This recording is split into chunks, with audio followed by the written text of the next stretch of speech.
Está iniciando, pronto, começou.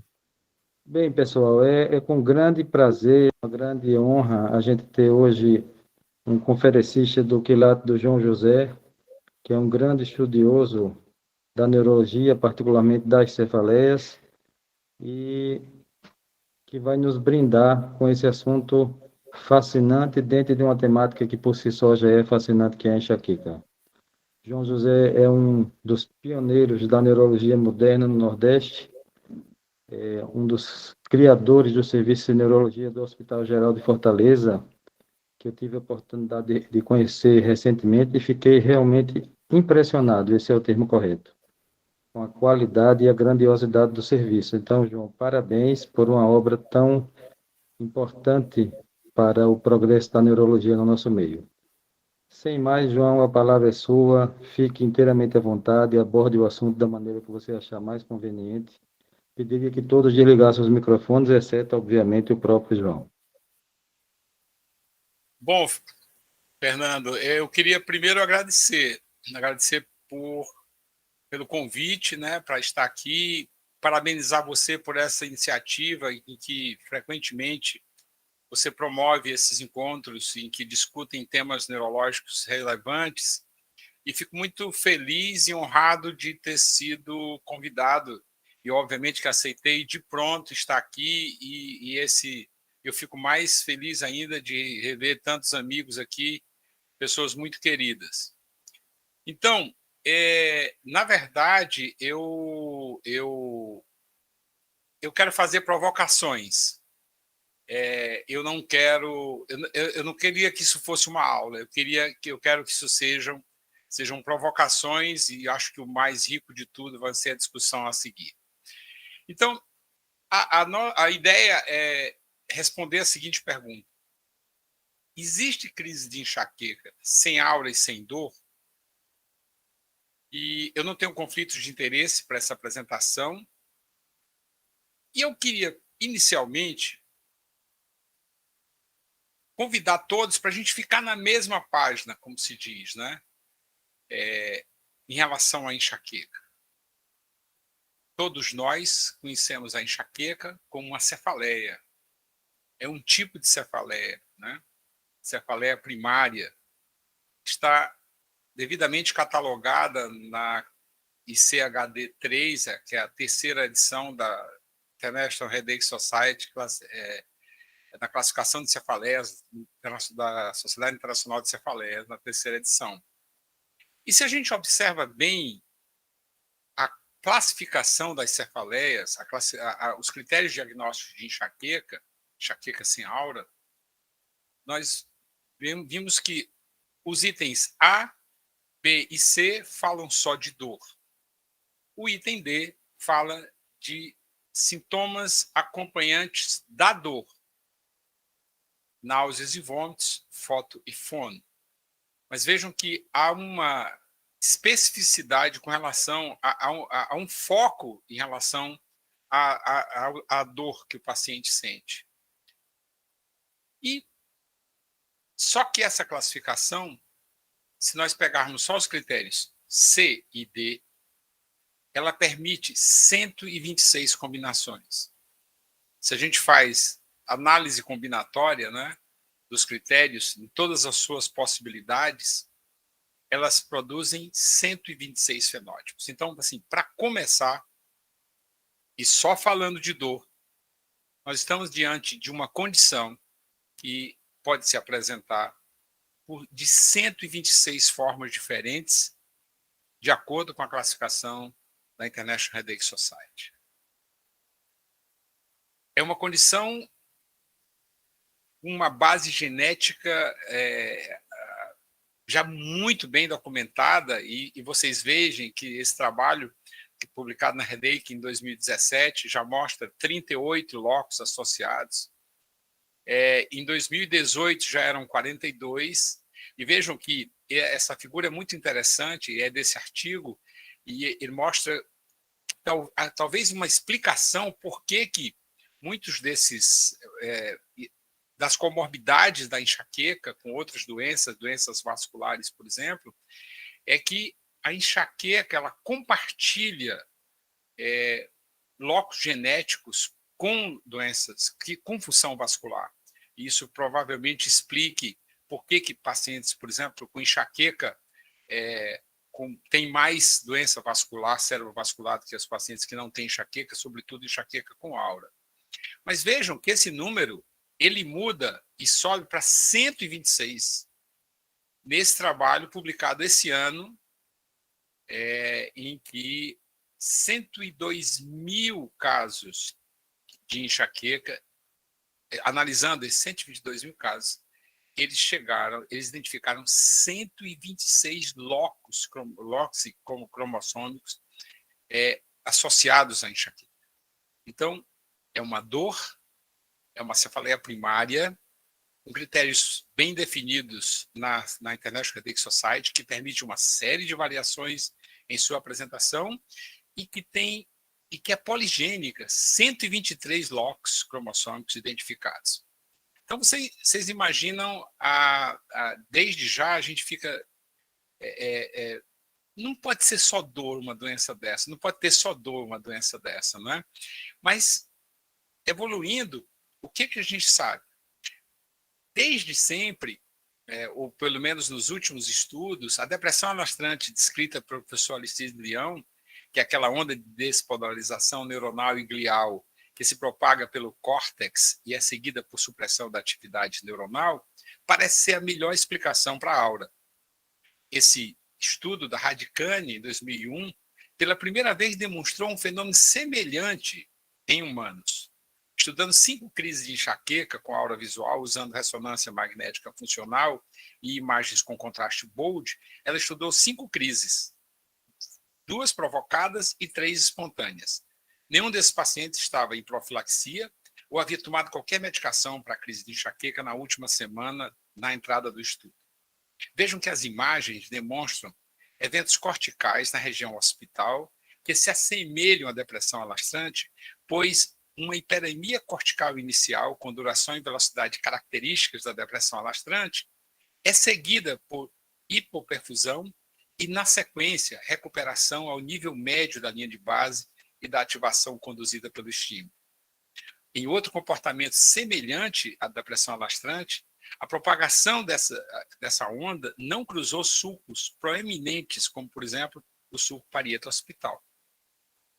No entanto, como a depressão alastrante ativa o sistema trigêmeo vascular, ainda não está completamente entendido, pois é a ativação do sistema trigêmeo vascular que, afinal, provoca a dor. Mas, em 2013, esse estudo trouxe evidências experimentais em animais sugerindo que a depressão alastrante ela pode não ser apenas o mecanismo subjacente às auras, mas também pode desempenhar um papel importante no mecanismo de deflagração da dor, pois ela está associada à abertura de canais de panexina 1, que causa ativação de capsase 1 e liberação de proteínas que acionam as vias inflamatórias e pode funcionar como estímulo para a ativação sustentada do sistema trigêmeo vascular, portanto, pela manutenção da dor. Bom,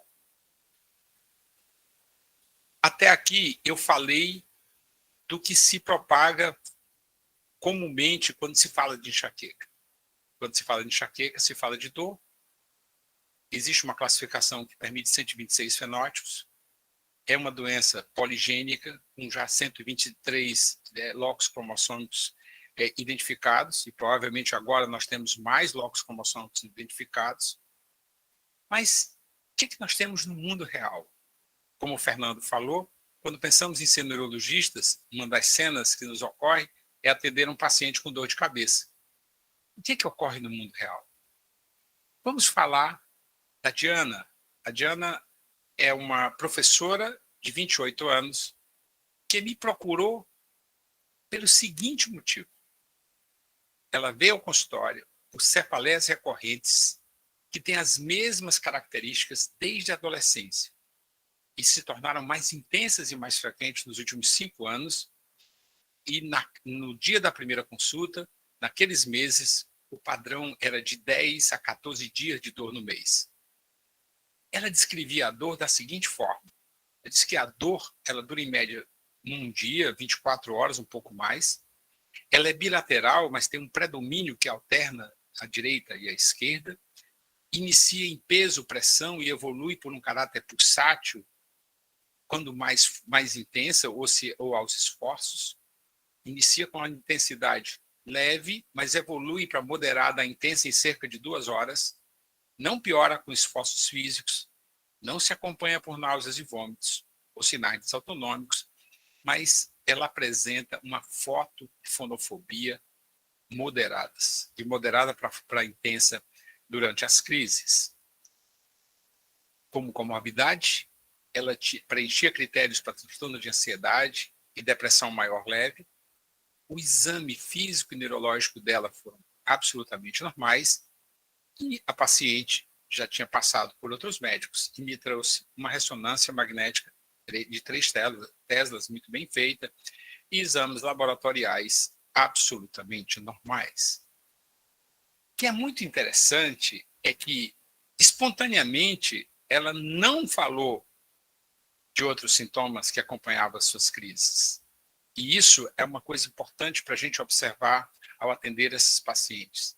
Ela não me falou espontaneamente sobre o fato de que, iniciando horas antes e muitas vezes acompanhando e se prolongando até cerca de 12 horas após a fase de dor, ela apresentava em combinações diferentes fadiga, cansaço, dificuldade de concentração, dor e desconforto no pescoço, sensibilidade à luz, irritabilidade, sensibilidade a barulho, dificuldade para raciocinar, bocejos, dificuldade para ler, dificuldades para escrever, aumento do apetite, um desejo de comer certos alimentos, sobretudo doces, e palidez facial.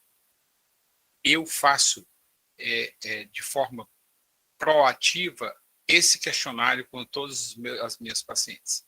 E é impressionante como elas reconhecem esses sintomas quando apresentados a eles. Porque até então, é que a dor é tão protagonista numa crise de enxaqueca que ela empana os outros sintomas. E até então, a Diana atribuía esses outros sintomas a outras causas completamente distantes e diferentes da crise de enxaqueca. Muito bem. Na verdade, a observação desse fenômeno nos sofredores de enxaqueca é muito antiga.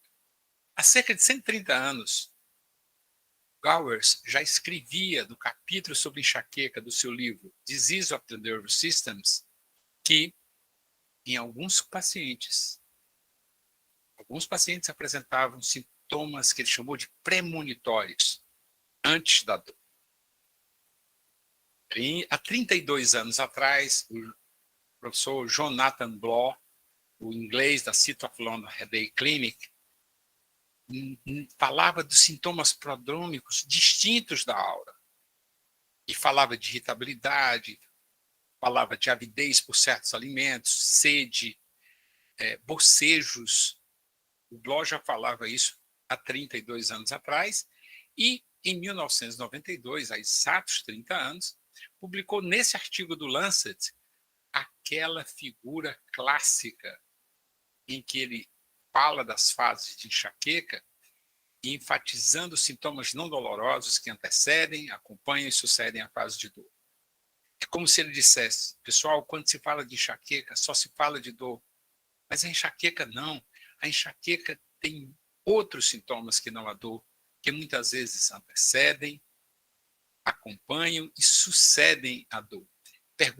Eu lembro dele uma vez falando, pergunte ao seu paciente, quando a dor passa, a crise termina, e grande parte dos pacientes vão dizer, não, a crise não termina, vai terminar 6 a 12 horas depois. Mas só recentemente, diversos estudos, como os da Giffin, permitiram que a gente enxergasse isso de uma forma mais concreta. A Giffin, ela deu diários eletrônicos para pacientes e pediu para que eles anotassem tudo que eles sentiam antes, durante e depois das crises. E vejam que 72% em 72% das crises, de 803 crises, havia um relato de cansaço antes da crise, dificuldade de 51% de dificuldade de concentração, quase 50% stiff neck, rigidez no pescoço, aumento da sensibilidade à luz, sensibilidade a barulho, irritabilidade. Eu tenho uma paciente que ela diz: doutor, eu acordei bem, no café da manhã fiquei irritada e já discuti com meu marido, depois discuti com minha secretária, cheguei no trabalho agitada, mais tarde veio a dor de cabeça. E então, assim, dificuldades na visão, warnings, bocejos. Eu tenho pacientes que dizem: quando eu começo a bocejar, é tiro e queda, mais tarde eu tenho a fase de dor.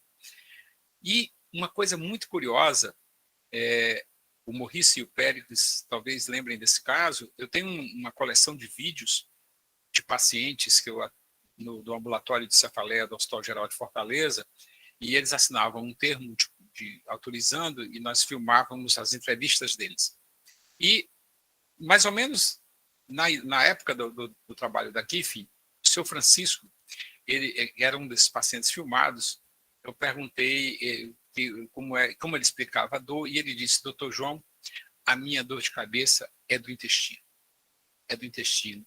Eu sou muito regular, todos os dias eu vou ao banheiro, mas naqueles dias que eu não consigo evacuar, eu sei que mais tarde vai vir minha crise de dor de cabeça. E, assim, eu não conhecia ainda nessa época o trabalho da GIF, mas olha o que o trabalho mostrou, que 6% das crises, os pacientes têm constipação antes, durante e depois da fase de dor de cabeça. O que é interessante é que esses sintomas, eles lembram várias estruturas cerebrais, como tálamo, hipotálamo, região periaquedutal, locus cerúleus, regiões do córtex cerebral, regiões do tronco cerebral, e que produzem esses sintomas. Essa revisão da Nature Review Neurology é muito interessante, e que eles fazem uma descrição e fazem essa correlação entre os sintomas não dolorosos e as áreas que estão ativas. Mas vejam, se esses sintomas eles lembram disfunções envolvendo essas regiões cerebrais e eles estão presentes antes da fase de dor, será que essas estruturas estão ativas antes da fase de dor? Vejam o que o Maniar fez. Para responder essa pergunta, o Farrokh Maniar, do grupo do Goldsby, injetou nitroglicerina em 8 pacientes com história de enxaqueca. A gente sabe que isso é um modelo quase que matemático. A injeção de nitroglicerina, ele induz uma crise de enxaqueca de uma forma muito, muito previsível.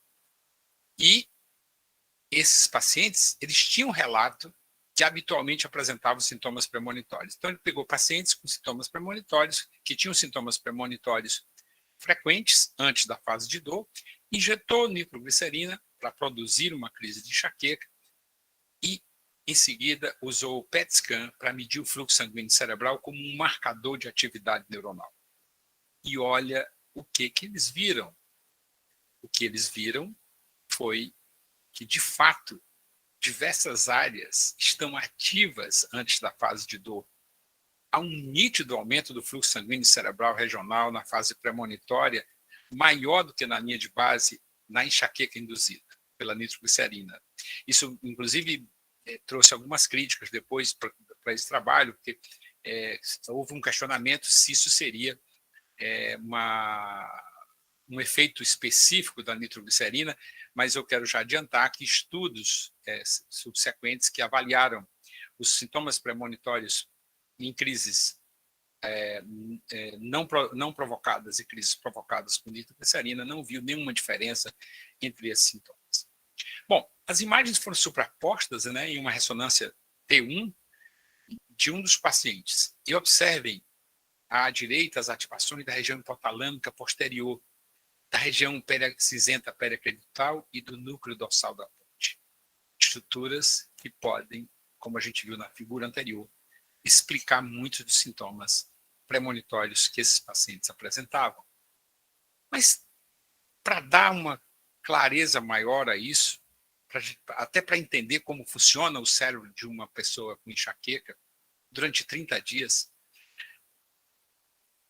a Laura Schutt e o Warren May, da Charité de Berlim, convenceram uma engenheira alemã de 52 anos a fazer uma ressonância funcional todos os dias, durante 31 dias.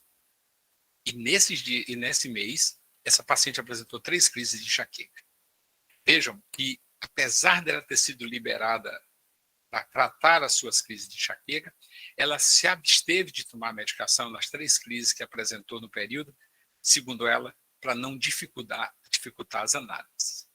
E vejam que esse é o gráfico das crises, das estimulações, né? Das estimulações do sistema trigeminal feitos a estimulação visual, tátil e olfativa. E olha o que eles encontraram. Lembram da figura do Bloch? Antes, durante e depois, várias áreas cerebrais estavam ativas. E mais, eles perceberam que é o hipotálamo, dependendo da fase, que o hipotálamo exibe uma sincronia de ativação diferente com os núcleos espinhais do trigêmeo e a região dorsal da ponte. O hipotálamo se torna significativamente mais ativo nas 24 horas antes do início da crise, e nessa fase ele tem uma sincronia com os núcleos espinhais do trigêmeo, enquanto que durante a fase de dor, a sincronia de ativação é maior com a região dorsal da ponte e área anteriormente conhecida como o gerador da enxaqueca. O que os autores concluem é que o hipotálamo e suas conexões com o tronco cerebral são os verdadeiros desencadeadores das diversas fases da crise de enxaqueca, por sua diversidade de sinais e sintomas que incluem até dor. É inequívoca a participação do hipotálamo, e o hipotálamo, vamos combinar, se o hipotálamo tivesse Instagram, ele teria uns 6 bilhões de seguidores. Porque, pensando bem, ele é um verdadeiro digital influencer, direta ou indiretamente, de praticamente todas as demais áreas cerebrais. Diversos estudos documentaram a participação do hipotálamo e suas conexões com o sistema trigêmeo vascular, as conexões com o sistema trigêmeo vascular, o que reforçam o papel do hipotálamo nesse contexto. Mas, se nós temos sintomas que antecedem a fase de dor, e até então nós só falávamos dela, e a dor é muito protagonista, a gente sabe exatamente que hora ela começa. Mas se não é a dor o início, quando é o início? Quando começa a crise de enxaqueca? O mesmo grupo da Charité de Berlim publicou em 2020 esse trabalho ainda mais abrangente. Dessa vez, usando a ativação hipotalâmica como marcador para a fase premonitória da enxaqueca, eles demonstraram que os sintomas prodrômicos ou sintomas não dolorosos iniciais da enxaqueca podem anteceder a cefaleia em até 48 horas. Como resposta à estimulação dolorosa trigeminal, a ativação do hipotálamo estava presente nas 48 horas anteriores ao início da cefaleia, mas não antes, no período interictal. Isso leva esses autores a sugerir a aplicação desse critério de tempo em estudos futuros ao focar nessa fase da crise de enxaqueca. Ou seja, a crise da enxaqueca ela começa 48 horas antes do início da dor. Quando ela termina? Mais uma vez, o professor Bloch, ele, um excelente clínico, uma pessoa que via muito paciente. Eu tive a oportunidade, em 92, de passar uma tarde ciceroneando o professor Bloch, Congresso Brasileiro de Neurologia no Rio de Janeiro. O professor Sérgio Novis me deu essa incumbência e eu tive uma rara felicidade de conviver com o professor Bloch durante uma tarde inteira, levando ele no Pão de Açúcar, no Corcovado, conversando sobre neurologia, sobre cefaleia, enfim. E ele, de fato, era uma pessoa extraordinária e que via muitos pacientes e tinha um feeling clínico muito bom. E ele já chamava atenção há 31 anos atrás, né? Ele falava dos prodromos. Quer dizer, há 31 anos atrás, por volta de 30 anos atrás, o Bloch ele já falava tudo isso que hoje a gente tem evidência científica, a gente tem evidência de neuroimagem funcional de que ele estava certo. Então, ele falava e com a fineza dos detalhes dele, ele anotou todos e classificou os sintomas premonitórios, que ele chamou de, os sintomas pós-drômicos, dizendo que eles são comuns e que era importante a gente lembrar disso, pois isso poderia ajudar, a presença desses sintomas poderia ajudar o diagnóstico de enxaqueca, sobretudo nos casos de enxaqueca sem álcool. Vejam bem, 31 anos atrás. Mas, de novo, a Giffin, ela fez um estudo do pós-drum, usando um diário eletrônico, como havia feito com o pródromo, né? E olha o que eles encontraram. Os sintomas não dolorosos no pós-dromo são comuns, né? Vejam que a proporção de pacientes que experimenta sintomas não dolorosos é muito alta. E a maioria desses sintomas dura até 24 horas. E um pequeno percentual ultrapassa 24 horas. 2% ocorre imediatamente após a cessação da dor de cabeça, se encerra imediatamente, 49% após algumas horas, 49% após um dia de encerrada a fase da dor. E vejam que os sintomas eles são muito, muito parecidos com os sintomas descritos no estudo anterior, naquele estudo em que ela estudou os sintomas não dolorosos no pródromo, e elas concluem que assim, esses são comuns e certamente contribuem para o sofrimento. Isso deve ser colocado na balança quando se fala em sofrimento do paciente de uma crise de enxaqueca, e não só a dor, mas o sofrimento provocado por esses outros sintomas não dolorosos da enxaqueca. Os sintomas experimentados pelos pacientes na fase prodrômica e pós-drômica, a gente já viu, eles são muito parecidos. Mas a fase pós-drômica é muito pouco estudada pelas dificuldades inerentes. Com o objetivo de estudar essas alterações do fluxo sanguíneo cerebral na fase pós-drômica, esse grupo apresentou no IHC de 2017 uma avaliação de imagens de 16 pacientes. E olha o que eles viram. Eles detectaram diferenças estatisticamente significativas no fluxo sanguíneo cerebral, nos giros frontais, temporais, além de putamen, tálamo, hipotálamo, mesencéfalo, quando comparado com a fase prodrômica.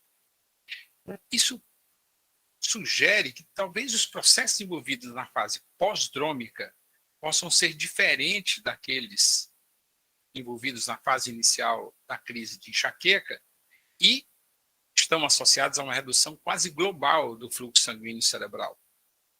Esse é um campo ainda muito aberto para estudos, embora que a percepção da participação do astrócito, a percepção de que depressão alastrante de leão pode ser deflagrada,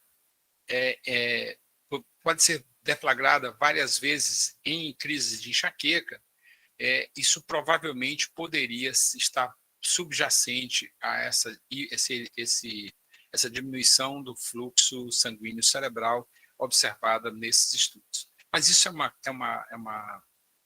é algo que ainda A gente é um campo muito aberto para estudos. Apesar disso, pessoal, apesar de todas essas evidências, apesar de todos esses estudos, apesar do Gowers há 130 anos, do Bloch há 30 anos, e de estudos como o da Kiffin e dos estudos de ressonância funcional, a nossa classificação ela não cita os sintomas não dolorosos, exceto por uma referência na introdução da classificação, da introdução do capítulo do grupo 1 da enxaqueca, e que diz que alguns pacientes também experimentam uma fase prodrômica, ocorrendo horas a dias antes da dor, e uma fase pós-drômica, seguindo a resolução da dor. Sintomas prodrômicos e pós-drômicos incluem hiperatividade, hipoatividade, depressão, avidez por certos alimentos, bocejos repetidos, fadiga e rigidez ou dor no pescoço.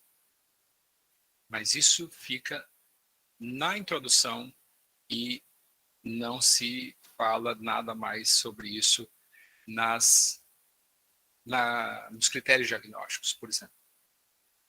Voltando ao mundo real, voltando ao caso da Bianca, ela foi tratada com anticorpo monoclonal anti-CGRP e venlafaxina em doses crescentes de 37,5 a 150 miligramas, e ela evoluiu com controle praticamente total das crises de dor de cabeça e uma melhora significativa da ansiedade e da depressão. Ela não preenche mais critérios para depressão e a ansiedade ela realmente melhorou muito da ansiedade. Então, ela está sem dor de cabeça, a ansiedade está sob controle e ela não está mais deprimida. Mas ela relata que 1 a 2 vezes por mês, doutor, ela falou exatamente assim: doutor, tem uma coisa muito interessante acontecendo comigo. Eu não tenho mais dor, mas 1 a 2 vezes por mês, eu tenho aqueles sintomas que eu sentia quando a dor vinha. Só que agora ela não vem. Nesses dias eu fico mais cansada, dificuldade de me concentrar, de raciocinar, eu fico irritadiça, eu tenho sensibilidade à luz e ao barulho, bocejo muito, tenho mais fome. E esses sintomas, eles se manifestam e desaparecem espontaneamente.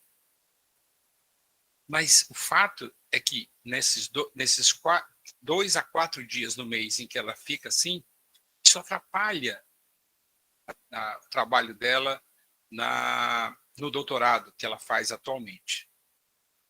Então, o que é isso? Existe crise de enxaqueca sem aura e sem dor? Sintomas não dolorosos são comuns na crise de enxaqueca e muitas vezes incomodam mais que a própria dor. Eles podem anteceder a fase de dor em até 48 horas e suceder a mesma por mais 24 horas. Podem ocorrer isolados, não associados à aura ou cefaleia. São muitas vezes atribuídos a outras causas e frequentemente confundidos com fatores deflagradores das crises, quando, na verdade, já são a própria crise. Abordar a presença dos mesmos de forma proativa é essencial para o melhor atendimento e entendimento do impacto destes sintomas nas crises de enxaqueca e na vida dos sofredores de enxaqueca. Eram essas as minhas provocações. Eu queria muito agradecer mais uma vez ao Fernando, a todos os presentes, e gostaria de que a gente começasse uma bela discussão a respeito desses assuntos que eu trouxe à baila. Muito obrigado. Muito obrigado, João José. A sua aula foi maravilhosa, realmente. Abordou o assunto fascinante provavelmente jovens que estão se formando em medicina assistindo essa aula, muitos deles se decidirão por fazer neurologia. A fobia neurológica se combate com uma aula como essa. Eu gostaria de abrir os debates, de franquear a palavra às pessoas que assim desejarem se manifestar, tanto para fazer comentários quanto para fazer perguntas. Algumas pessoas estão se manifestando pelo chat, mas eu queria que, se pudessem, que fizessem as perguntas verbalmente, ou então a gente poderá ajudar a fazer pelo chat. Boa noite, aqui é Luiz Paulo Queiroz, de Florianópolis. Boa noite, João José, o Périx e outros conhecidos que eu não vi a lista aí. Olá, Luiz. Prazer. Muito boa aula, João José, sempre, como sempre, é um grande palestrante. Eu tenho um trabalho, quem não sabe, eu tenho um trabalho sobre auras visuais, que eu fiz, inclusive, colaboração lá com o pessoal lá dos Estados Unidos. Sim. E nessa avaliação de 100 e poucos pacientes com auras, 6% dos pacientes que tinham auras visuais típicas de enxaqueca, e já tinham eventualmente história de ter enxaqueca, eles não tinham dor mais. E, coincidentemente ou não, hoje, por exemplo, é muito comum pessoas de idade. Hoje atendi uma senhora que tinha uma história de enxaqueca com e sem aura. Atualmente ela está com 72 anos, se não me engano. E ela há muitos anos, depois da menopausa, como ela tende a melhorar da dor de cabeça, mas a aura continua, inclusive piorou. Eu tenho alguns pacientes que a aura realmente se torna o principal queixa desses pacientes. E, eventualmente, tem também esses pacientes, como tu falasse, que às vezes não tem nem a aura, só fica com essa digamos assim, os pródromos da enxaqueca. É difícil a gente fazer um diagnóstico, só um comentário de um paciente que nunca teve enxaqueca típica e só tem os pródromos e fazer um diagnóstico de enxaqueca. Não é impossível, mas é pouco provável. Porém, essa história natural que, ao longo do tempo, os pacientes realmente acabam perdendo ou parando de ter dor de cabeça e desenvolvendo só aura, ou eventualmente só os pródromos. Isso é uma pequena porcentagem dos pacientes realmente apresentam isso. E realmente, só para corroborar aí o que tu falasse aí, que é uma prática, quem faz cefaleia, a gente acaba tendo essa experiência aí. É isso aí. Ô, Luiz, um forte abraço para você, muito obrigado pelas considerações, e eu concordo plenamente com você, eu sei do seu trabalho. Hoje o nosso foco eram sintomas não dolorosos e não aura, né? Que a ideia era mostrar que enxaqueca é muito mais do que dor. O Goldsby falou no último presencial que enxaqueca é uma doença que tem até dor na manifestação, né? Então, assim, é muito interessante. Isso é um assunto que eu tenho me interessado muito de estudar nos últimos tempos, porque é impressionante como, eu quero dizer para as pessoas que não fazem cefaleia de forma mais intensa, como alguns de nós aqui fazemos, é impressionante como isso dá clareza, é impressionante como a gente consegue ver os pacientes quando a gente começa a ter essa compreensão. Hoje mesmo, eu tive uma paciente que ela me disse o seguinte: doutor, eu não tenho pródromo, eu não tenho esses sintomas antes, eu tenho depois. Olha só, ela só tem pós-dromo. Ela só tem pós-dromo. E ela atribuía aos remédios e tal, mas ela muda de remédio e os sintomas são os mesmos.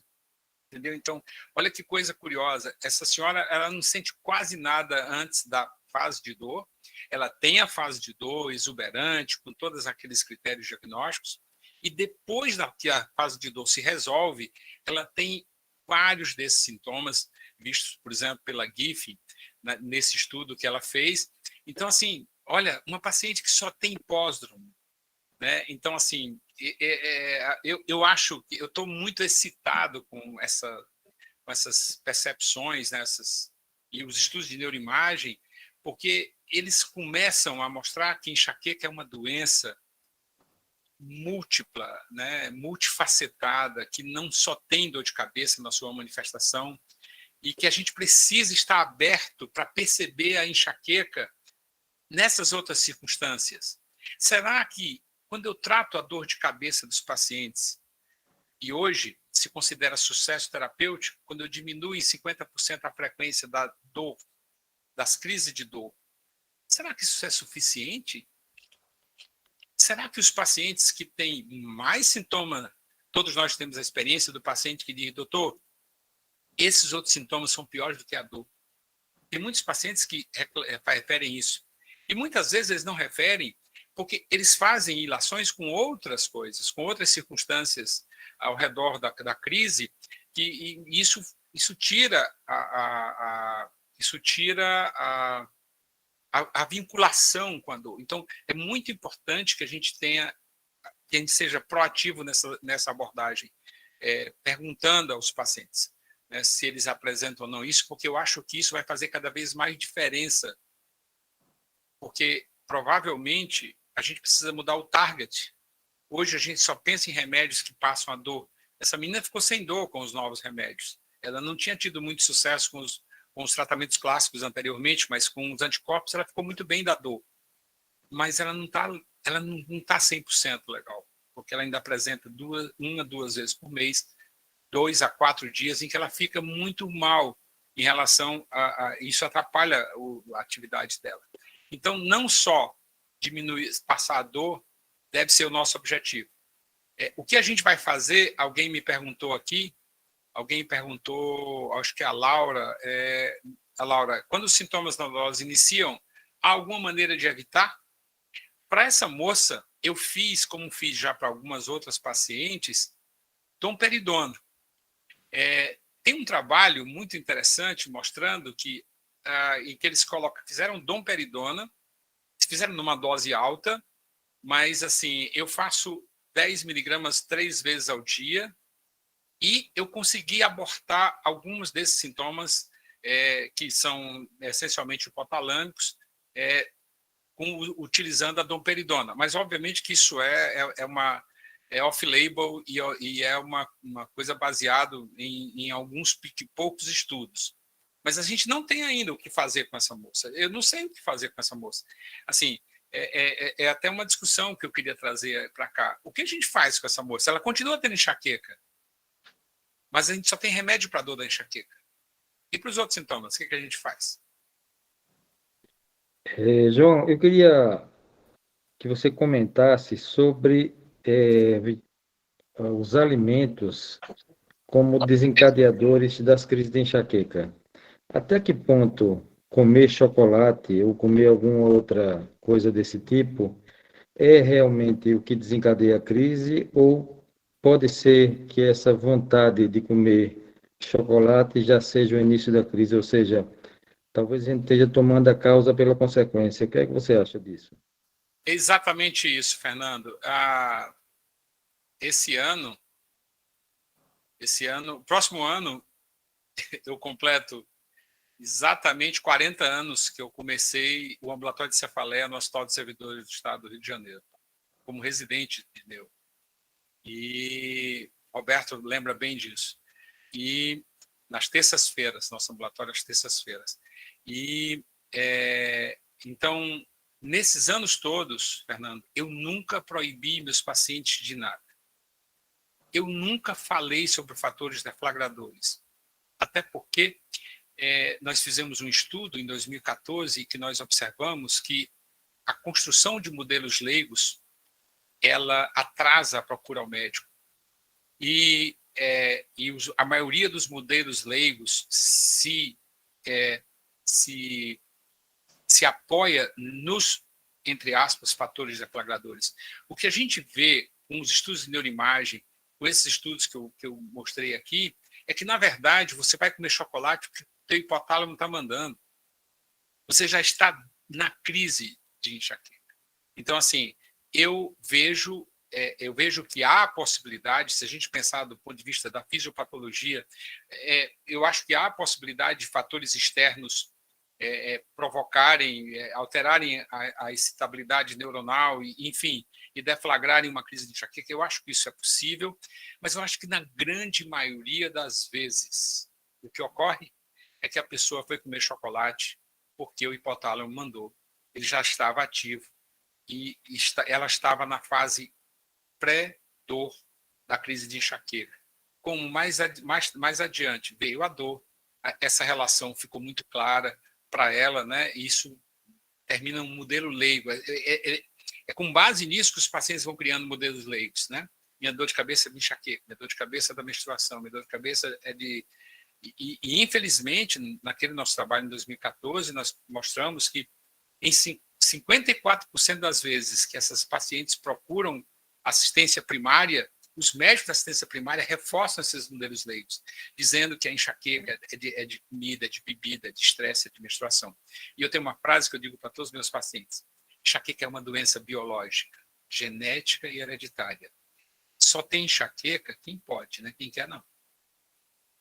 A enxaqueca é uma doença que independe de comida, de bebida, de estresse, de menstruação, de hormônio. É curioso. E quando eu falo isso, na primeira consulta, sobretudo, elas vão arregalando os olhos, assim.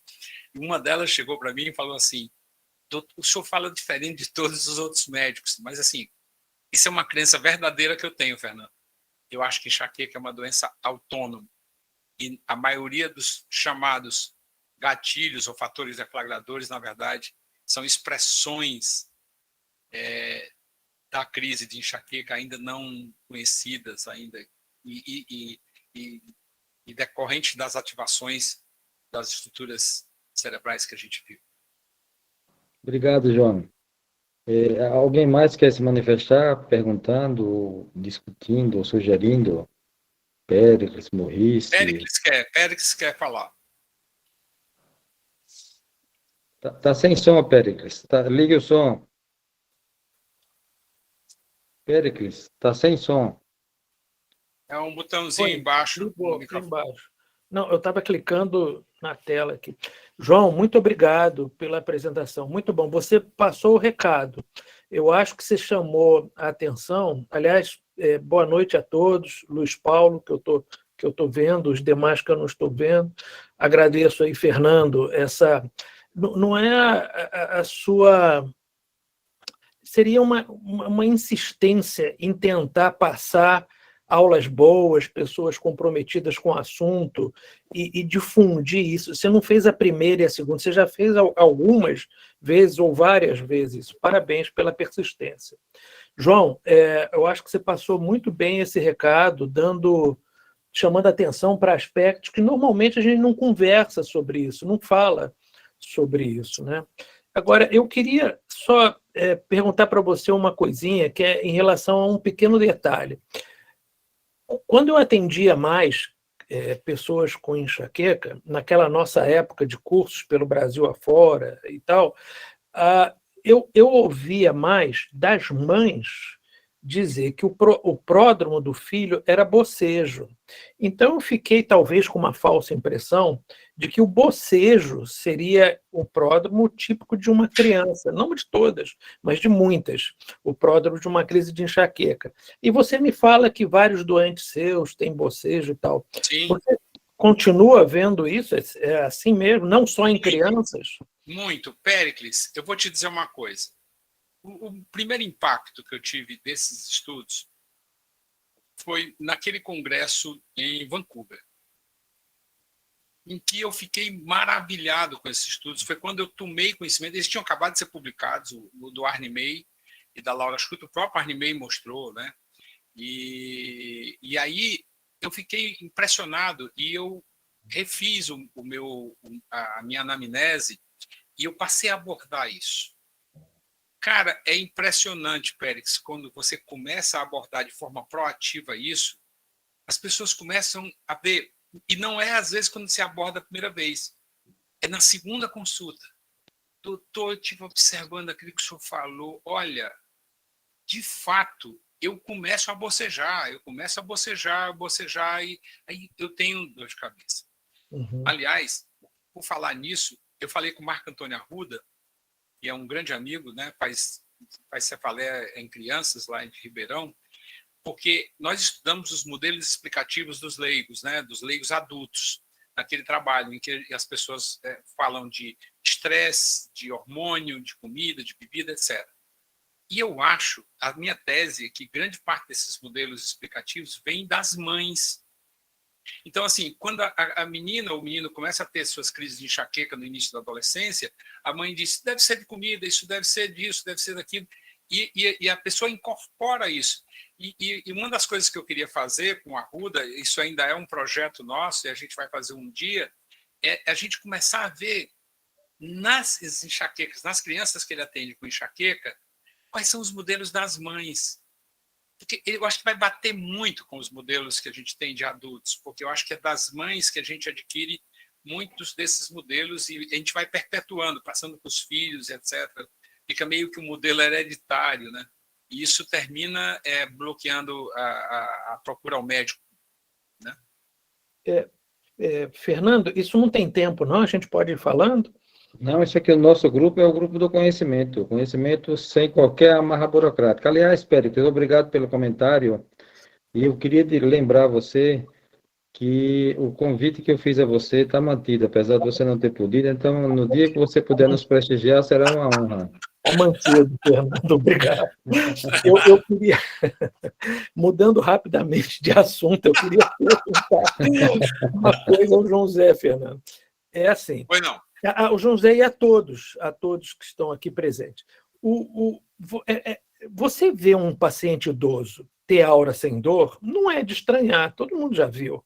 Ele era um enxaquecoso, teve crises de enxaqueca, diagnosticadas durante a vida, tratadas, etc, etc. Quando ele atinge uma idade mais avançada, ele deixa de ter o fenômeno doloroso, aquela curva maior, não é? E ele passa a ter a aura, que vem, vai, desaparece e tal. Nós tivemos, você também teve, João José, ou talvez o Fernando, eu não sei, e outros que estão aqui, um professor chamado Álvaro José de Lima Costa. Sim, claro. O professor Álvaro, eu era muito ligado a ele, e o professor Álvaro nunca teve crises de enxaqueca, com ou sem aura, durante toda a vida. Quando ele já estava nos 70 e poucos anos, ele passou a ter só aura. Só aura. E ele adorava ter aura, porque não tinha dor. Então, ele tinha uma casa que ele se afastava para passar fim de semana, ele deitava na grama, ficava olhando para o céu, via os feixes, as cores e tal, aquilo ali passava, ele adorava aquilo e pronto, ponto final. A minha pergunta é a seguinte, vocês têm casos de pacientes que só têm aura sem nunca ter tido diagnóstico de enxaqueca com ou sem aura? Félix, muito boa essa colocação, e eu lembro sempre do professor Álvaro Lima Costa, porque você me relatou isso uma ocasião. Félix, tem um trabalho recente, que eu posso depois recuperá-lo, em que os caras demonstraram depressão alastrante, pois microembolia. Depressão alastrante provocada por microembolia. Eu acho que eles fizeram isso em modelo animal, enfim. Eu posso recuperar isso. Então, assim, cara, eu acho que está tudo em aberto. Eu não sei se isso era mais enxaqueca ou se era mais uma causa de depressão alastrante, que é um fenômeno que seria comum entre a enxaqueca e esse fenômeno visual. Você sabe... Entendeu? Diga. Não sei, desculpa. sinceramente não sei. Tá. Eu tenho uma paciente que ela só tem enxaqueca do terceiro ao nono mês de gravidez. Desculpa, eu não ouvi. Depois de 40 anos a gente vê muita coisa. E vejo agora pacientes que só com aura e só depois na vida, você diz na terceira idade, tipo 50, 60 anos, é isso? 65 e diante. Você falou que essa senhora só tinha o quê que eu não entendi? Ela só tinha... Não, é uma senhora mais jovem que ela só tem a doença enxaqueca dela só se manifesta do terceiro ao nono mês da gestação. Ela faz crises com fenótipo de enxaqueca e ela fez isso durante 3 gestações, eu a acompanhei nas 3 gestações, e as crises são exatamente, preenche todos os critérios da dor. Ela faz o contrário, né? Ela faz o contrário do que das Contrário. mulheres que têm crise na menarca, que têm crises que Sim. acompanham o ciclo menstrual e na gravidez. Agora, deixa eu contar uma coisa para vocês. O professor Aristides Leão, quando ele faleceu, ele não teve o conhecimento de que poderia existir pessoas com enxaqueca com aura e enxaqueca sem aura na mesma pessoa. Sério? Ele não pegou isso. E ele dizia isso para mim, poxa, se ela tem aura é porque tem a depressão, se não tem aura não tem a depressão. E ele se queixava, estão querendo inventar depressão, enxaqueca sem aura, isso não existe. Ele fazia esse tipo de queixa também. Ele não chegou a pegar a modificação. Ele não chegou a pegar a primeira revisão da classificação de 88, que já fala nisso, né, nessa Isso, 2004. Lá de Roma, né, de 2004. Isso. Ele não chegou a pegar isso, mas... Félix, você falou em relação a esses pacientes mais idosos, como eu estudo muito epilepsia, a gente sabe nos trabalhos clássicos, sobretudo do Muranaka, ele separando a área visual enxaquecosa da área visual de epilepsia, de crise epiléptica, mas às vezes há uma interseção muito grande. Então, eu já tive pacientes que trataram a vida inteira como tendo enxaqueca com aura e, na verdade, tinham uma aura epiléptica seguida por dor. Então, é só abrindo um pouco o leque, porque é um fenômeno que existe realmente. Mas você, Fernando, até levando em consideração o critério temporal, porque uma das situações que mais distingue uma da outra, isso desde o artigo do Gowers, lá, artigo de 1900 e tal, uma das claras diferenças é o critério temporal, né? Ela ser a aura visual curta, né? Isso Muito... em geral, Péricles, mas, por exemplo, há casos documentados de pessoas que tinham estado de mal supostamente enxaquecoso, estado de mal, com duração de dias, que não melhorava com nenhum tipo de medicação para enxaqueca, e aí alguém cismou de fazer um eletroencefalograma nesse estado de mal enxaquecoso e era um estado de mal epiléptico expresso por dor. Interessante. Que cedeu imediatamente com injeção de diazepam. Isso está publicado na Epilépsia. E outros artigos depois se viram assim. Então, o fascínio da enxaqueca, eu queria reforçar, mas para mim a enxaqueca é o grande condutor da neurologia.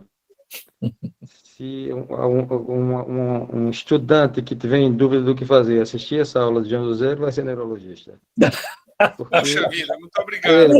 Mas você sabe de uma coisa? Eu acho que epilepsia é outra coisa absurdamente fantástica de estudar, e quando a gente sai da crise generalizada tônico-clônica, né? Assim, quando você sai da crise generalizada tônico-clônica e parte para as crises focais, né, com alteração ou não da consciência, você pode ter, é o grande simulador, né, em neurologia. Agora, para as pessoas que estão... uma coisa que a gente sempre coloca, isso é dito, Luiz Paulo está aí, Luiz Paulo estudou aura, é que a aura da enxaqueca ela é uma aura mais elaborada, né?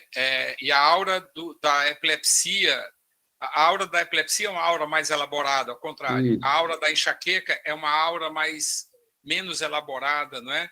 Enfim, eu acho esses são alguns aspectos que a gente na semiologia pode pensar. Mas assim, mas essa é a descrição clássica. Hoje, com o vídeo EEG, a gente está vendo que tem exceções que não são tão raras, como esse caso que eu falei, de um estado de mal enxaquecoso, que era um estado de mal epilético não convulsivo, expresso exclusivamente por dor, documentado pelo eletroencefalograma e com excelente resposta ao diazepam intravenoso, e que não respondia às outras medicações. Então, claro que a média, o que é classicamente conhecido é assim e deve ser mantido assim. Mas quando a coisa não andar muito bem, a gente abrir um pouco mais o leque por exemplo, as auras visuais epiléticas, elas são auras visuais complexas. Você vê pessoas, Isso, vê figuras.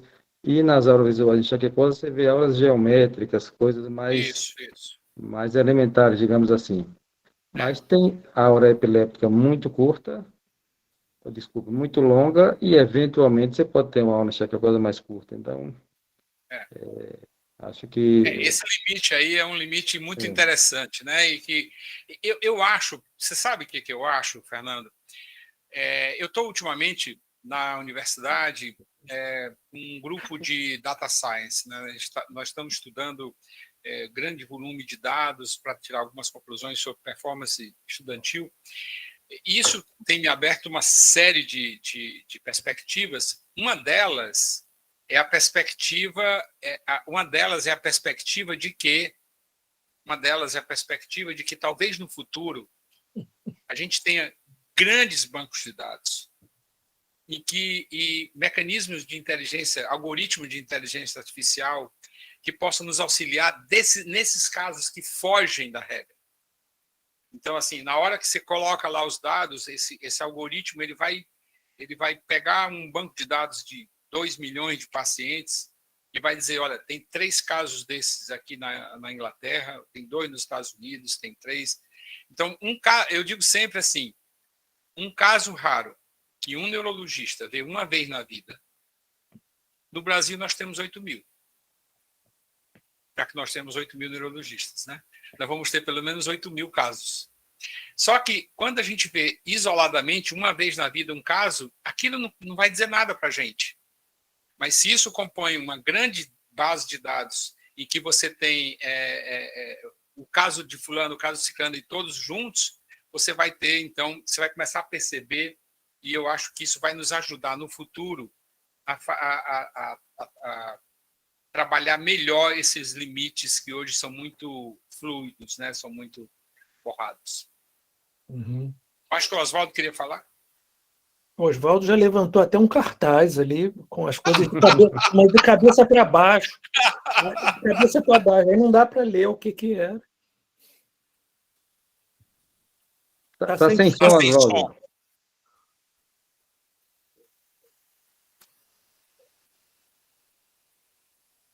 Continua sem som.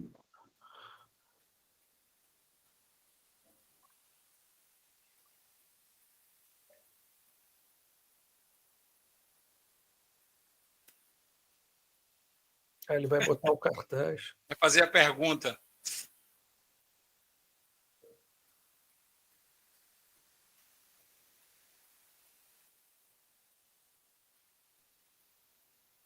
Transtorno de desatenção e hiperatividade, é isso? Não. TDAH? Oswaldo, sinais. Linguagem de sinais. Eu queria, enquanto o Oswaldo continua aí ajeitando as coisas, queria perguntar, João, o Ao que é que você acha contrário, de chamar enxaqueca de migrânia, enxaqueca, porque havia uma tendência de chamar migrânia, e eu vi que você enfatizou bem enxaqueca. Como é que você se citou nessa posição? Indiscutivelmente, o termo é enxaqueca. Indiscutivelmente. E eu falo isso porque eu tenho aqui na plateia o meu co-pesquisador que trabalhamos juntos num trabalho em 2005, que nós entrevistamos 500 pessoas, 520 pessoas, para ser mais preciso, em Fortaleza e no Rio de Janeiro. Porque, veja, Fernando, em 2005, a gente já tinha em torno de 25 anos em que o termo migrânia era tentado se colocar no vernáculo, né? E aí a questão é a seguinte: poxa, se há 25 anos os médicos falam de migrânia, será que as pessoas sabem o que é isso? E nós pegamos 520 pessoas que chegaram ao Hospital Geral de Fortaleza e ao Fundão, que não eram do ambulatório de cefaleia, que não tinham queixa, e perguntamos, nossos alunos, meus do Périx, perguntaram para a pessoa, você sabe o que é migrânia? Sei. O que é? Você sabe o que é enxaqueca? Sei o que é. Para resumir, 1,7% das pessoas sabiam que era migrânia, e desses 3% sabiam que era migrânia, e desses 3%, só 1,7% relacionou a dor, a enxaqueca. Os outros falaram de outras coisas. Uma, inclusive, disse, não, migrânia é pequeno, é micro, é uma coisa micro. Enquanto que 97% das pessoas sabiam que era o termo enxaqueca, e quando definiam, porque o aluno perguntava, e o que é enxaqueca? Eles falavam pelo menos 2 critérios que estavam na classificação internacional de cefaleia. Então, a gente sabe que o termo enxaqueca ele vem do árabe, né? E nós devíamos, nesse caso especificamente, seguir os nossos irmãos portugueses, de quem herdamos a língua, e como eles, usar o termo enxaqueca, que eles usaram na classificação deles. Eu até recentemente, eu uso a classificação portuguesa de Portugal com os meus alunos aqui. Eu não quero que eles chamem migrânia o que é enxaqueca. Migrânia é um mau apelido de enxaqueca. Enxaqueca é o nome correto para se denominar as cefaleias do grupo 1 da classificação da Sociedade Internacional de Cefaleia. Essa, pelo menos, é a minha opinião e do Pérez. Fala, Pérez. Nesse trabalho, esse trabalho também surgiu porque houve uma publicação no sentido de que da importância da relação médico-paciente em que você fale um idioma que o paciente entenda. Então, o resultado da relação médico-paciente, indubitavelmente, é muito superior se você falar alguma coisa que o doente entende. Aí foi um dos pezinhos que fez com que a gente fizesse esse trabalho. E é curioso que, pelo menos no grupo investigado lá do Rio, pelos residentes, até os analfabetos, existia um número de pessoas analfabetas, até os analfabetos sabiam que era enxaqueca. Então, você poderia se comunicar muito bem com ele falando enxaqueca. E não sabiam o que queria dizer migrânia. O professor Edgar Rafael, conversando comigo, disse, Péricles, a gente tem que mudar a denominação enxaqueca, fazer outra, porque a enxaqueca popularizou e vulgarizou. Então, todo mundo tem enxaqueca. Existem milhões de formas de dor de cabeça, mas todo mundo acha que é enxaqueca. A minha ideia é trocar isso, fazer uma modificação. Eu questionei ele nesse sentido, disse que eu não concordava, mas ele fincou pé. E eu acho que a Sociedade Brasileira de Cefaleias e Enxaquecas, acho que adota a expressão migrânia em vez de enxaqueca. É isso. Eu acho que, enfim, é uma discussão, né? A gente tem na sociedade, já houve até uma votação em que houve empate, mas depois foi desempatado, enfim. Mas o fato é que eu acho que é simples. Nós herdamos a língua dos portugueses. Os portugueses chamam enxaqueca. João, Fernando, só para completar. Aqui no Congresso Brasileiro de Neurologia, logo daqui a 2 semanas, nós vamos ter o Bill Young, em que ele vai falar reframing and reshaming migraine. Porque exatamente eu acho que tudo na vida é uma questão de valor e preço. E nós, médicos, lato sensu, desvalorizamos muito a enxaqueca. Muitos pacientes chegam no médico e dizem, não, isso é só uma enxaqueca. Isso é só uma enxaqueca. Então, se é só uma enxaqueca, por que eu tenho que tratar? Por que meu cabelo tem que cair? Por que eu tenho que aumentar de peso? Por que eu tenho que ficar esquecido com um tratamento desse? Eu tenho uma aderência muito grande aos meus pacientes nos tratamentos. Eu não tenho aqueles números dos estudos que mostram que depois de um ano só 11% dos pacientes estão... Não, eu tenho 80% dos pacientes depois de um ano continuam fazendo tratamento. Mas é porque eu trabalho muito com esses doentes, o conceito é que eles têm uma doença biológica, genética, hereditária, e quando você percebe que você tem uma doença, aí você entende por que você tem que fazer. Então, eu acho que ao invés de mudar o nome, nós devíamos mudar a nossa postura dos médicos em relação ao que é enxaqueca, sobretudo agora que abriu-se todo esse leque, enxaqueca tem uma percepção completamente diferente. Então, assim, eu concordo plenamente com o Péricles, né? Aceito, porque está na classificação brasileira, enfim, mas a minha posição é de que a gente deve chamar enxaqueca o que é enxaqueca, e não migrânia. Eu também concordo, mas o Oswaldo fez uma pergunta, ele está sem microfone, se a gente já teve caso de migralepsia. Eu queria, antes de Você você certamente responder, sim, né? eu queria dizer assim que como eu estudo muito epilepsia, eu fiz um trabalho sobre relações entre crise epiléptica e dor. Eu vou até postar esse trabalho no grupo, no Universidade, e postar também nos outros grupos, para ampliar a discussão. Mas eu queria que o João José desse a opinião. Você já viu, João, caso de migralepsia? Fernando, eu talvez tenha visto um caso. Talvez, porque não ficou muito claro. Não ficou muito claro, mas eu talvez tenha visto um caso. É que eu vi muito pacientes que têm enxaqueca e epilepsia, entendeu? Mas, assim, duas condições completamente diferentes e que abordagens completamente diferentes, enfim. Assim, para te dizer assim, eu tive um caso de migralepsia. Eu acho que isso é mais provável que um neurologista que faz epilepsia veja do que um neurologista que faz cefaleia veja. Eu acho que é muito mais provável que vocês vejam. Posso dar Não uma sei se opinião o Félix já viu algum. Posso dar uma Luiz opinião? Paulo. Então, existe aquele casal lá de Montreal, Anderman, se não me engano, que eles fizeram um livro sobre microlepsia e que eles mostraram 8 maneiras de que eles possam estar relacionados. Então, um fator desencadeando enxaqueca e epilepsia. As dois, uma crise de aura migranosa desencadeando epilepsia, uma crise de epilepsia desencadeando enxaqueca. Uma doença, por exemplo, MELAS, que dá epilepsia e enxaqueca. Então, se a gente considerar um termo amplo de microlepsia, a gente vai encontrar muitos pacientes. Todo mundo já teve alguns casos. Agora, um caso de uma enxaqueca desencadeando uma crise epilética, isso eu acho que é bem mais raro. É isso que eu falo. Então, esse é um sentido estrito da questão.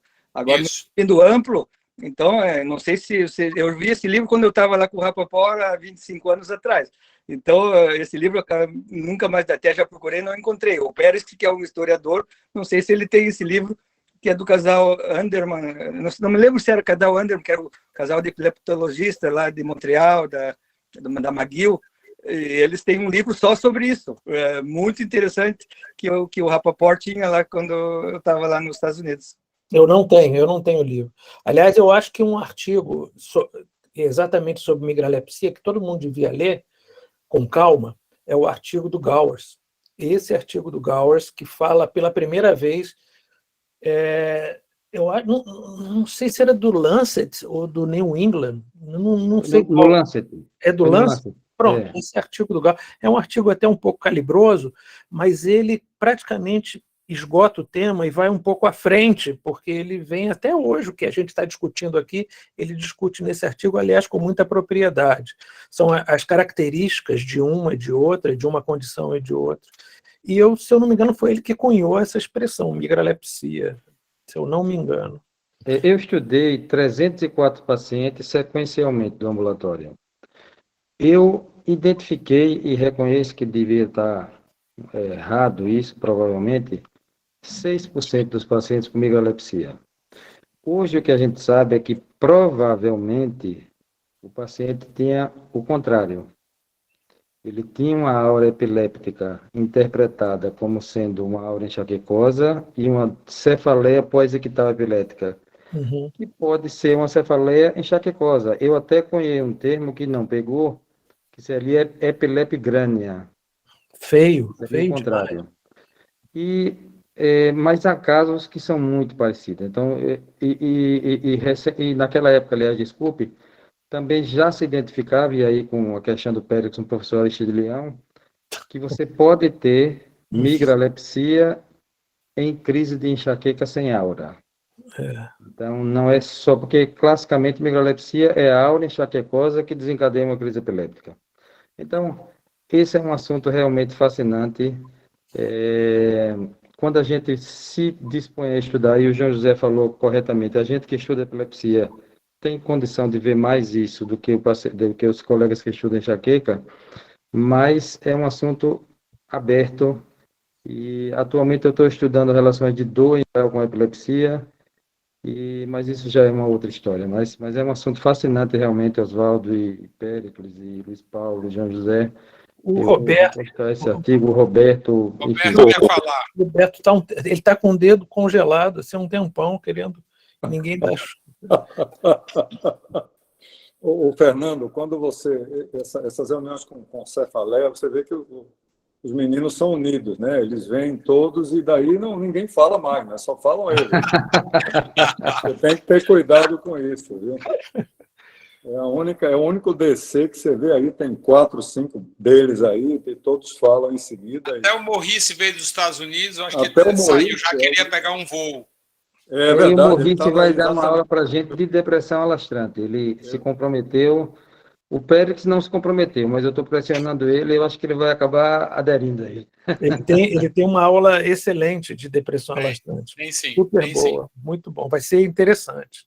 Sim. Mas o que eu quero te falar é o seguinte, João, realmente eu tive a mesma sensação com relação quando comecei a estudar Parkinson, quando eu me dediquei ao Parkinson 3 décadas atrás, sobre esses sintomas não motores. É a mesma sensação que você descreveu, você descrevendo, e esses últimos 20 anos, assim, como é interessante, foi motivo de minha tese, a depressão na doença de Parkinson, minha tese de doutorado, exatamente porque eu acho que não se prestava muito atenção aos sintomas não motores. Então, Parkinson ficou banalizado com os sintomas cardinais e tal, todo mundo esperando tremor, rigidez, instabilidade de marcha, e esqueceu que o que incomoda mais, também fazendo um paralelo aqui, o que incomoda mais pode ser o sintoma não motor, a depressão, a psicose, as desautonomias e uma série de outros transtornos do sono, a constipação que pode preceder. Então, é muito importante, nessas últimas 2 décadas, pelo menos, são as aulas que eu mais gosto de assistir nos congressos de Parkinson ou na Academia Americana, são os congressos de sintomas não motores. Porque realmente eu estou convencido, absolutamente convencido, que se você trata os sintomas não motores, classicamente tratamos os motores com as fórmulas clássicas, com a evolução que vem tendo aí a levodopa e seus auxiliares, como eu chamo todos os outros. Mas, assim, se não tratar os sintomas não motores, o paciente tem uma qualidade de vida bem reduzida. E o Fernando, então eu tenho essa sensação de que é importante, sim, prestar muita atenção nos sintomas não motores. Com relação a João José, o que você falou eu estava presente também no Rio de Janeiro, em 92, naquele congresso, e lembro bem dessa tarde que você relatou que saiu com o Blau, como seja a pronúncia do nome do inglês. Mas eu lembro também, você vai relatar... Está me ouvindo, João? Eu estou te ouvindo, Pérez. É que o Maurice acabou de entrar aqui, mas eu estou te ouvindo. Maurice, é porque eu ainda estou aqui na sessão. Ele te chamou de Péricles, Roberto. Ele já me chamou de Péricles, viu? Então você já foi aceito como cefaleatra, Roberto. O pior, Péricles, é que eu já tive aquela barba daquela foto sua ali, que eu acho que foi sua fase sindicalista, eu já tive também aquela barba. Cara. Aquela fase do Roberto Chabo, lá no Rio de Janeiro. Fase de KGB, aquela fase de KGB. Aquela foto sua lembrou as passeatas de Roberto Chabo pelo centro do Rio de Janeiro. Eu participei de alguma delas também lá no internato. Muito obrigado, Maurice. Muito obrigado. Isso, João. Valeu, muito obrigado, Maurice. Ó, as pessoas estão te ouvindo, pode falar.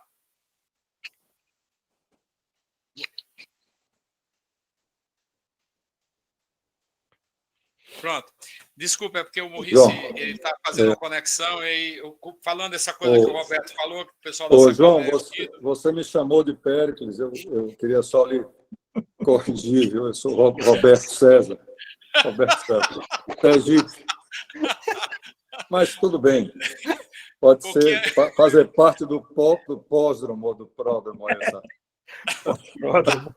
Mas eu queria que você relatasse, João, uma coisa aqui para quando você saiu com o Blau à tarde, você empolgado, Sim. conversando com o Blau, e você perguntou a ele qual era o aplicativo, qual o computador que ele usava para fazer a estatística dos casos. O que é que ele respondeu, João? Não, tem duas passagens com o Blau que eu acho que vale a pena eu citar aqui. Uma delas foi essa, que eu... João empolgado pela tecnologia. Roberto sabe disso, Pérez, as pessoas que conviveram mais comigo. Eu adoro tecnologia, eu sou plugado, eu sou desde sempre, eu fui muito ligado nisso. E eu já atendia um computador lá e tal, em 92, e eu perguntei para o professor Blau qual era o sistema, se ele tinha algum sistema que ele usava para... Ele disse, fichas de papel e uma caneta. Então, ele fazia tudo na ficha de papel, não acredita em computador, enfim. Eu passei a gostar mais do Blau a partir daí. Mas, olha, o Blau, ele é um cara muito, muito legal. Depois que ele perdia aquela coisa, nós ficamos conversando o tempo todo, durante uma tarde inteira, no carro do Maurício Kleinberg. Maurício Kleinberg me emprestou o carro dele para eu fazer isso com o Blau. Mas teve outra passagem no Congresso nos Estados Unidos, Academia Americana. Eu acabava de vivenciar, Fernando, um caso muito curioso. Um cirurgião de 44 anos que estava na segunda salva. Na segunda salva. Ele estava já 10 dias da segunda salva, tendo crise de se falar em salvas todos os dias. E ele teve uma crise epilética. E a salva desapareceu. Ele tinha ele teve a primeira salva, durou mais ou menos um mês, ficou quase um ano sem dor, voltou a ter a salva, no 10º dia ele teve uma crise epilética e ele fez até uma fratura de corpo vertebral, mas o fato é que a salva desapareceu. E eu, chegando nos Estados Unidos, encontrei o professor Blau e ele vinha falar comigo sempre muito gentil, conversando, perguntando sobre o Brasil. Eu disse, professor, eu vi um caso, aí contei esse caso, um caso de um cirurgião de 44 anos, e ele tinha salvas e tal, contei tudo para ele. Eu disse, professor Blau, no limite, será que a gente poderia considerar eletroconvulsoterapia para pacientes com cluster refratário? No limite, nós estávamos fora do auditório. Aí ele me pegou pelo braço e nós entramos no auditório. Aí ele olhou para o chão e disse assim, se nós chegássemos aqui e encontrássemos uma moeda aqui no chão, o que é que isso tinha a ver? Falou desse jeito, cara. Desse jeito. Aí eu disse, nada. É a mesma opinião que eu tenho sobre esse caso. Aí eu não me contive, ri. Aí depois ele veio falar, e ele veio explicar e tal, mas é engraçado esse humor dele. Ele tinha um humor assim, muito, muito, muito interessante. Aí depois a gente conversou, ele falou que mas isso é um caso só e tal, enfim. Mas eu achei interessante porque ele, na hora que eu perguntei... João, por falar em humor, ele foi convidado do Finkel, né? Não foi isso? Ele foi um convidado do Finkel, ele estava na lista pessoal do Finkel. Então, era o mesmo tipo de humor, talvez. Provavelmente. Mas o fato foi muito interessante. Foram essas duas passagens com ele que muito interessante. Ele foi bastante requisitado. Ele disse que fazia, aí não tem nada a ver com cefaleia, mas que fazia o exame neurológico sem usar nenhum instrumento. E como o congresso foi no Hotel Nacional, aí alguém estava hospedado já lá, foram para o quarto da pessoa hospedada e ele se propôs a fazer, e fez o exame neurológico, todos os itens, exceto o fundo de olho, sem usar nenhum instrumento, nada. E aí, aplaudido, né? Só pode ser aplaudido. Era uma figura. Péricles, lembra do que eu falei, né? Se o Blau me deu toda a razão, né? exame neurológico tem que ser simples e dá para fazer sem instrumento. Tá certo. Bem, colegas, algum colega mais quer fazer algum outro comentário? O Queiroz, Luiz Paulo... o Luiz Paulo. Desculpa, agora quando eu estava lá nos Estados Unidos fazendo meu fellowship, o Rapoport recebeu algumas visitas. Uma delas que passou uma semana lá com a gente foi o Bloch, outro foi o James Lenz, outro foi aquele que falava sobre dopamina lá da Califórnia, que fez aquela teoria da Califórnia. Então, eu tive o prazer de participar, de usufruir uma semana convívio com o Bloch lá no meu estágio, lá no fellowship nos Estados Unidos. Ele gostava de coisas simples. Por exemplo, ele descreveu aquela cefaleia do rabo de cavalo, né? E ele descreveu, e me parece, com enfermeiras do hospital. Então, a visão dele era fazer trabalhos super interessantes, utilizando o material mais simples do mundo, como esse. As mulheres se queixavam que, quando prendiam o cabelo com um negocinho assim, sentiam dor de cabeça. Então, ele juntou uma população dessas mulheres lá do hospital onde ele trabalhava e fez o artigo. Ele era um cara extraordinário. Ele fez um trabalho que nós replicamos aqui, fizemos um piloto aqui. Ele mediu quanto tempo o inglês falava quando chegava numa consulta por dor de cabeça. E a média eram 4 minutos. E aí nós fizemos aqui um piloto, terminou não indo à frente, mas falava, João, sem ser interrompido. Sem ser interrompido. Você lembra disso, né, Pérez? Aí nós fizemos um piloto aqui. A gente colocava um microfone debaixo da mesa, de modo que a gente pudesse pegar o som do paciente do outro lado. Ele obviamente, que eles assinavam um termo dizendo que participavam do ambulatório e permitiam os dados serem utilizados em pesquisa. E eles entravam e eu simplesmente dizia assim: bom dia, primeira consulta por dor de cabeça. Disse: bom dia, o que ele traz aqui? Me fale tudo sobre o que ele traz aqui. E parava. E deixava os pacientes falar. E a gente gravava isso. Depois a gente levava essa gravação para um colega que não estava lá, para saber que dor de cabeça aquele doente tinha, só com aquele discurso inicial. E olha que coisa curiosa. Primeiro, os pacientes aqui falam um pouco. A média foi 1 minuto e 52. Você deixando o paciente falar, ele só fala 1 minuto e 52. 2 minutos, vai lá. E depois ele meio que relaxa. O doente que você não deixa ele falar, ele fica tenso. Na hora que você diz assim, fale tudo, fique à vontade, a gente não tem pressa. Ele só fala 1 minuto e 52. Fala 2 minutos. E depois ele fica pronto para te escutar. E aí você pode começar a conversa.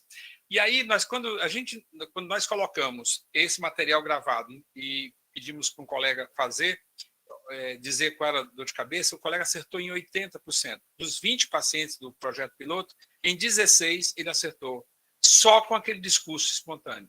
Eu acho que eu confundi os trabalhos. Tem um trabalho em que você deixa o discurso livre e cronometra. A pessoa fica falando, sem que você a interrompa. Porque a crítica era que, quando você começa a anamnese de um doente com cefaleia, você não dá tempo nem dele fazer a segunda frase. Na primeira, você já interrompe. E não deixa ele falar livremente. Então, fizeram isso, cronometraram. Não, nós fizemos isso aqui. O nosso aqui foi assim, discurso espontâneo. A gente ia até onde ele parasse. Tá certo. Quando ele dava um ponto final, é que a gente começava a... Pessoal, um aspecto, sabe, Fernando? O primeiro encontro, a primeira consulta, em neurologia, em qualquer especialidade. Sobretudo para as pessoas mais jovens, é muito importante ter esse insight. O paciente que está lá fora, ele está pronto para começar a conversa. Ele sabe quem é você, sabe que é o doutor Fernando, que é especialista nisso, que foi não sei o quê, que já tratou da prima dele, que já tratou não sei o quê, não sei o quê. Ele sabe tudo sobre você. Com as redes sociais hoje, então, muito bem. Na hora que você abre a porta do consultório e ele se apresenta a você, você não sabe nada daquele paciente. Ali começa um relacionamento que tem uma inércia inicial, que é exatamente esse desconhecimento do médico. Eu digo sempre para os meus alunos e residentes, nunca deixem sua secretária fazer a ficha dos pacientes. Sempre preencham a ficha. Porque ao você preencher a ficha, como é o seu endereço, sua profissão, etc., você meio que quebra aquele gelo inicial, aquela inércia inicial daquele novo relacionamento para o qual o paciente está preparado e você não está. E após fazer isso, então, deixa o paciente falar. Ele vai falar pouco, mas depois disso ele vai estar completamente entregue à sua anamnese dirigida e ao seu exame, enfim. Eu digo sempre que o diagnóstico é o convencimento final ao qual você chega ao somar os conhecimentos da anamnese, do exame físico, do exame neurológico. Você faz a anamnese, se convence de coisas. Faz o exame físico, se convence de mais coisas. Faz o exame neurológico, se convence de mais coisas. Esses convencimentos te levam ao convencimento maior, que é o diagnóstico. E a partir daí você desenvolve todo o seu trabalho. Isso é muito importante na primeira consulta. Eu concordo inteiramente, João, e reforçar o fato que a expressão história clínica não é história por acaso, é porque é uma história realmente. É a história que levou ele lá. É muito feliz. Eu não sei, João, o Fernando, Péricles, foi o Sanvito que falou, a anamnese é o exame mais sofisticado da medicina. Eu acho que agora no lançamento desse livro seu sobre os figuras, gênios da humanidade que foram ativistas radicais, não é? Uhum. E tal o Paulo Freire e o Niemeyer. Eu acho que essa frase vem disso aí. Eu mandei isso para um colega que gosta muito de propedêutica, e a anamnese é o exame mais sofisticado da medicina. Eu acho que em cefaleia isso vale muito bem. Eu digo sempre isso aos residentes, disse isso hoje de manhã. A importância da anamnese em qualquer parte da medicina, particularmente em algumas áreas. Na cefaleia a gente só tem anamnese, basicamente, né? Porque os exames físico, neurológico e exames complementares são todos normais em 90% na emergência, 90% dos casos, no ambulatório, em 99% dos casos. Mas eu não sei se o professor Sanvito, eu não vi ainda o livro dele, vou comprar, se ele falou do Parkinson, do James Parkinson, né? Que tem umas coisas muito curiosas sobre ele. Primeiro que a gente não tem uma fotografia dele, né? Não se sabe quem foi esse cidadão. E agora, a segunda coisa é que ele, além de médico, ele era geólogo e um grande ativista político. Um grande ativista político na época. Ele tinha um pseudônimo, ele escrevia artigos sob um pseudônimo, é verdade. Artigos políticos. E astrônomo, né? Astrônomo. Tem meteoro com o nome dele lá no Museu de Nova York, no Museu de História Natural.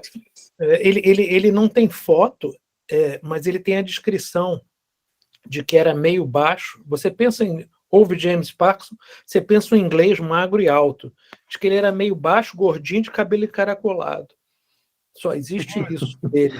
Essa é a descrição mais surpreendente que existe. Quem escreveu? Eu também achei. Para o inglês. Isso, ele tentou matar o presidente dando um tiro de espingarda num presidente da época dele lá em Londres. Ele tentou matar. Tem esse negócio dele ser geólogo. Ele era mais conhecido como geólogo pelo fato de ter visto aqueles 5 pacientes. Que examinou só 3, né? Por quê? Porque eles não se deixavam, eles eram cavalheiros que não se deixavam examinar. Isso está consagrado lá. Eu pensava que ele tinha perdido esses casos. Não, eram pessoas ele só tinha visto na rua, né? Na rua. E não tinha nenhuma mulher. Que a doença... Ele viu padrão, né? Ele viu um padrão, aí olhou de novo, olha o mesmo padrão. E ele achava que a doença era cervical. Ele achava que era cervical porque ele não notou a mímica do Parkinson. Ele não descreve isso. Muito interessante. Fernando, se deixar, a gente vai ficar aqui a noite toda, viu, cara? João, Péricles e todos os colegas. Se alguém tiver mais algum comentário, será bem-vindo. Boa noite. Maravilha de apresentação. Obrigado aí, pessoal. Prazer ter com vocês. Até daqui a 2 semanas, se Deus quiser, ou 2 ou 3 semanas. Isso.